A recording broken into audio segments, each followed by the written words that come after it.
Bonsoir à tous, soyez les bienvenus pour suivre avec nous ce journal de 22 h à la une de l'actualité.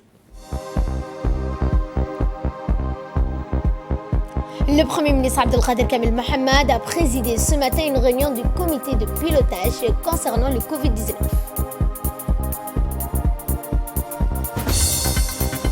Du savon gratuit pour la lutte contre le coronavirus à Luanda, c'est ce que nous verrons dans l'actualité internationale. C'était les titres. Passant au développement. Le chef de l'État Ismail Omar Guelleh a présenté ses meilleurs vœux à son homologue azerbaïdjanais, M. Ilham Aliyev, dont le pays célèbre l'anniversaire de sa fête nationale. Dans son message, le chef de l'État Ismail Omar Guelleh a également souhaité davantage de progrès, de développement, de prospérité au peuple frère d'Azerbaïdjan. Et de là donc de l'actualité nationale et ce point de presse concernant l'actualité sur le Covid-19 à Djibouti avec le secrétaire général du ministère de la Santé. Presse sur la situation de Covid-19, ce jeudi 21 mai 2020 présente le profil suivant. 1100 tests réalisés, 219 cas sont déclarés positifs et nous avons 2 personnes guéries. Et malheureusement, nous déplorons encore un décès, un homme avec des pathologies multiples. Nous constatons que c'est une semaine qui a connu le plus de décès. Cela montre que l'épidémie non seulement s'étend, mais également devient plus virulente. Comme je le disais, ces derniers jours, une reprise épidémique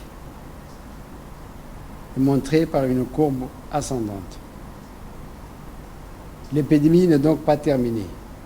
Le virus est toujours là, la contagion se poursuit. Les conséquences sur les personnes fragiles sont importantes. Nous demandons donc à la population d'accroître la vigilance, en particulier durant les préparatifs de l'Aïd el-Fitr. Il faut porter un masque. Il faut éviter de vous serrer les mains. Respecter une distanciation physique de moins 1 mètre. Limiter les déplacements et le contact au strict minimum. Ne négligez pas les mesures de prévention en face des personnes asymptomatiques. Elles aussi peuvent être porteurs de virus et le transmettre aux autres. Protégez-vous, protégez les autres et surtout les plus fragiles d'entre nous. Ne rendez pas visite aux personnes âgées souffrant de maladies chroniques, autrement dit, les personnes fragiles devant le Covid-19. Au moindre signe, appelez le numéro vert 15 17. Pour ce qui est du bilan global, il se décline ainsi. 21 156 tests réalisés, 2047 cas positifs au Covid-19, 1055 cas confirmés guéris, au total 10 décès. Je voudrais aussi vous informer que le dépistage systématique et massif ainsi que le point de presse quotidien seront interrompus pendant les 2 jours d'Aïd el-Fitr.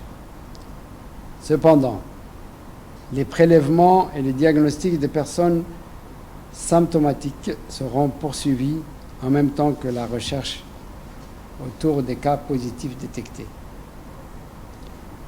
Les personnes fragiles hospitalisées, celles se présentant au niveau des structures de santé, notamment au niveau des urgences, ou encore celles signalant leur état via le 15-17, continueront d'être prélevées prise en charge. Je vous remercie. Restez vigilants. Et je vous l'annonçais en début de journal, le Premier ministre Abdelkader Kamel Mohamed a présidé ce matin la réunion du comité de pilotage de lutte contre le Covid-19. Cette rencontre du comité de pilotage a été consacrée à la présentation du rapport préliminaire du comité technique chargé de l'élaboration du plan national de relance post-Covid-19. Un bilan également sur la situation générale du coronavirus a été exposé. Ainsi, il ressort de ces données que la tranche d'âge la plus touchée est de 31-45 ans et ensuite vient la tranche d'âge 16-31 ans. Au total, 2056 tests ont été réalisés pour 1828 cas positifs. Le ministre de la Santé, M. Mohamed Ouarsama Diri, accompagné du ministre de l'Intérieur, ont procédé hier matin à la pose de la première pierre de la future polyclinique d'Arhiba. En raison de la situation du Covid-19, l'événement n'a réuni qu'un nombre restreint de personnalités, dont la représentante de l'OIM à Djibouti, du secrétaire général de la Santé, Dr Saleh Benoît Tourab. Il s'agit en effet d'un projet de transformation du centre de santé en polyclinique de grand standing de niveau 2. Donc de la stratégie gouvernementale axée sur la proximité, la couverture universelle et le renforcement de la qualité de prestation. Par la voix de ces leaders, les habitants d'Arhiba ont été ravis d'accueillir ce projet de la future polyclinique qui est une promesse tenue.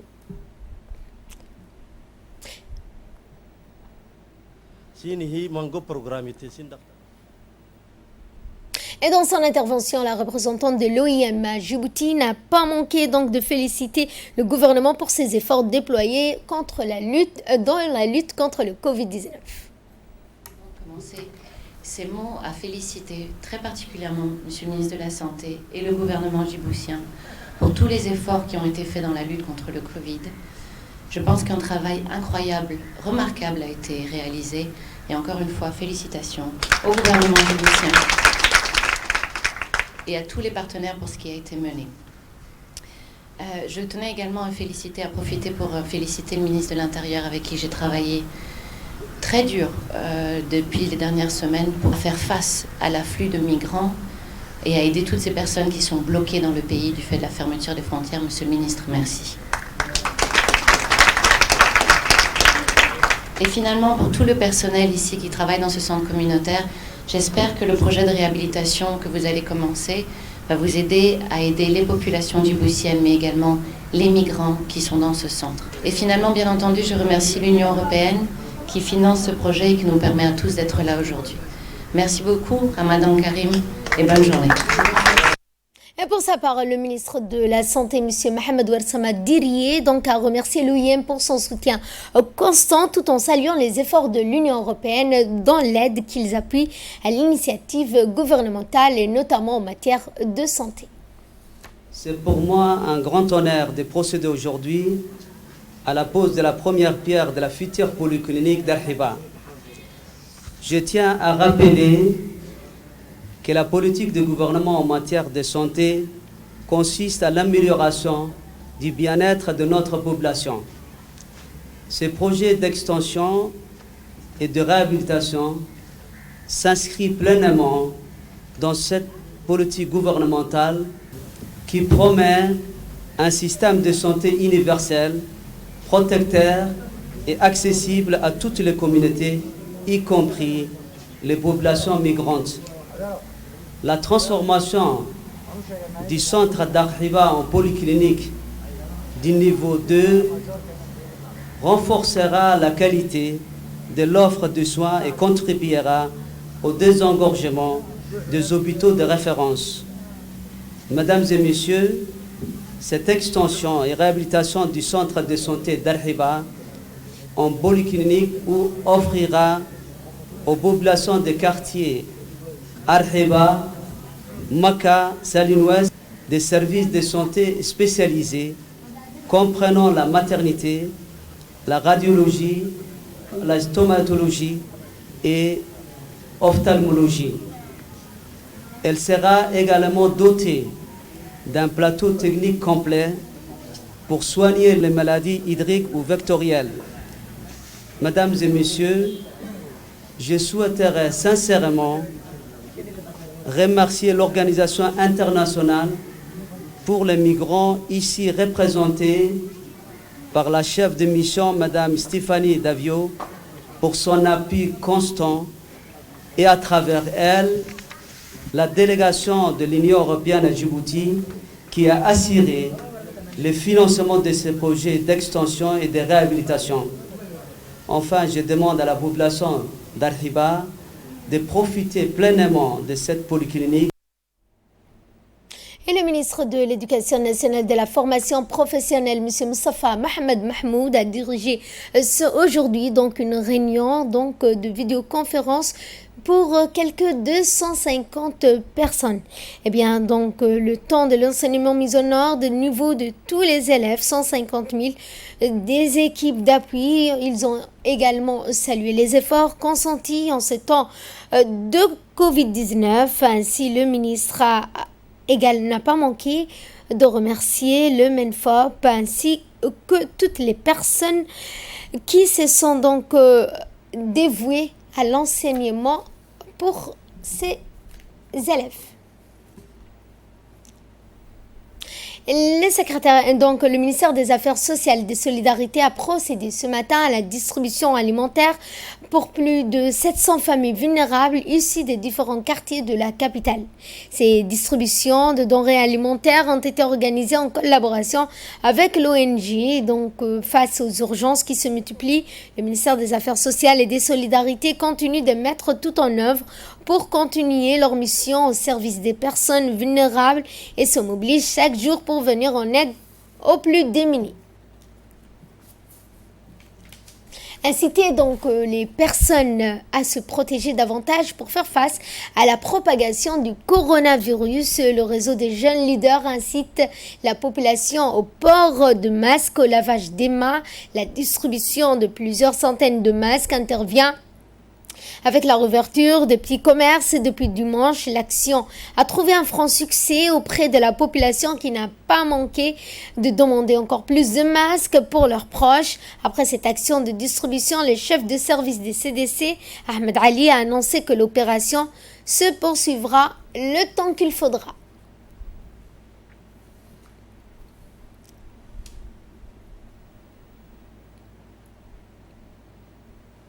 Dans le cadre des préparatifs de la Eid al-Fitr, qui aura lieu prochainement, les forces de l'ordre, de défense, de sécurité sont déployées partout dans la capitale. De larges dispositifs de sécurité ont été mis en place dans toutes les grandes artères, présents surtout les lieux de commerce fréquentés par la population, ainsi que les principales voies de circulation. Les forces de sécurité de défense ont été déployées pour assurer les mesures barrières, dont notamment le port de masque obligatoire. Un peu partout, la police routière assure la fluidité de la circulation pour ainsi permettre aux automobilistes de circuler librement. Les policiers déployés tout autour des périmètres d'entrée et de sortie de la ville avaient pour leitmotiv exiger le port de masque. Toutes les personnes désireuses de circuler sans masque étaient refoulées automatiquement. Dans le cadre du déconfinement progressif, les autorités de la région de Tadjoura se réunissent au sein de la préfecture et présidée par le préfet de la région et le président du conseil régional, M. Omar Hussein. Ainsi, on peut discuter des renforcements de mesures préventives face à la mobilité accrue de la population en cette période de l'Aïd al-Fitr. C'est dans cet esprit de renforcement des mesures de prévention que le préfet et le président de la région se sont rendus au carrefour PK20 pour s'enquérir de la réalité du terrain. Ils ont été accueillis sur place par le lieutenant Aramis qui les a briefés sur le travail quotidien effectué par ces hommes. Et enfin, le président du conseil régional et le préfet de la région ont exhorté les chauffeurs de minibus de faire preuve de vigilance tout au long de leur voyage et éviter l'excès de vitesse qui peut déclencher des risques d'accidents mortels sur la route. Parce que la maladie de coronavirus est en train de monter en flèche, comme nous l'indiquent les statistiques.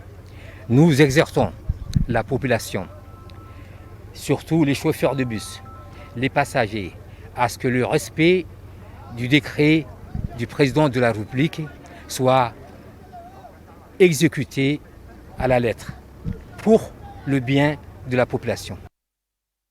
Après la ville de Dikil, une forte délégation conduite par les députés et les partis du Rassemblement populaire, M.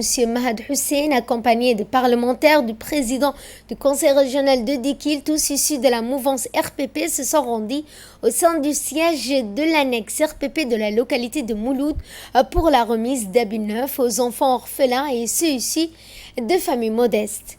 Entre autres, des personnalités ont pris la parole pour remercier le chef de l'État, Ismaël Omar Guelleh, président du parti, ainsi que l'ensemble du comité exécutif du RPP.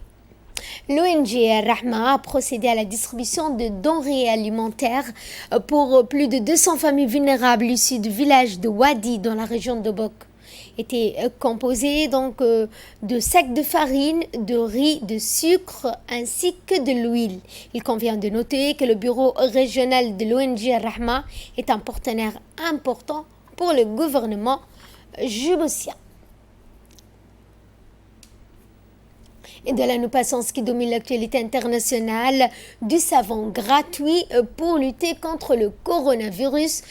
Eh bien, des milliers de savons sont produits par jour selon un procédé artisanal. Ces barres sont uniquement destinées à la distribution aux familles vulnérables à Luanda.